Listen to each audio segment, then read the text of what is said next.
Hello, it's Dr. Tina Heath, psychologist and hypnotherapist from Healthcare for Your Mind, sharing with you a little more today from the marvellous book, The Science of Being Well by Wallace D. Wattles. Chapter 16, Supplementary Instructions. In forming a conception of health, it is necessary to think of the manner in which you would live and work if you were perfectly well and very strong. To imagine yourself doing things in the way of a perfectly well and very strong person, until you have a fairly good conception of what you would be if you were well. Then take a mental and physical attitude in harmony with this conception, and do not depart from this attitude. You must unify yourself in thought with the thing you desire, and whatever state or condition you unify with yourself in thought will soon become unified with you in body. The scientific way is to sever relations with everything you do not want, and to enter into relations with everything you do want. Form a conception of perfect health and relate yourself to this conception in word, act, and attitude. Guard your speech. Make every word harmonize with the conception of perfect health. Never complain. Never say things like these. I did not sleep well last night.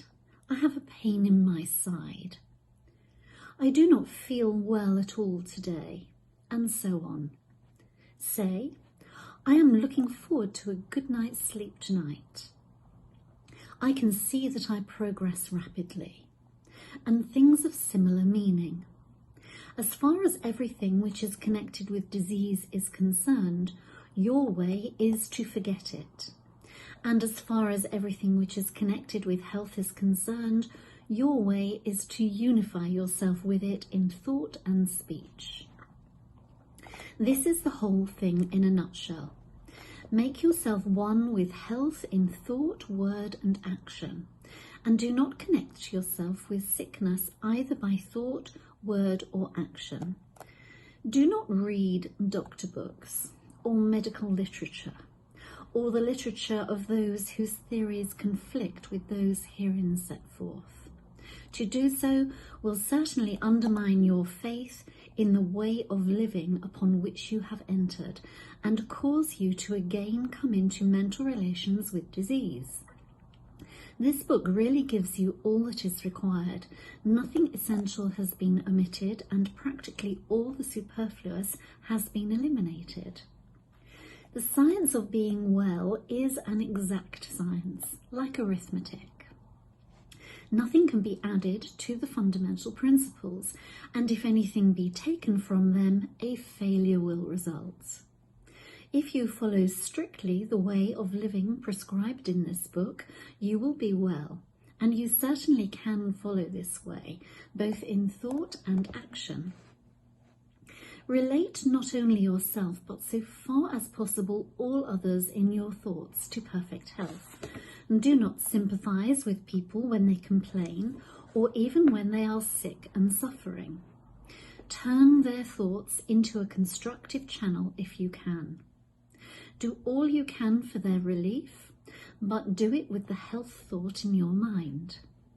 Do not let people tell their woes and catalogue their symptoms to you. Turn the conversation to some other subject, or excuse yourself and go. Better to be considered an unfeeling person than to have the disease thought forced upon you.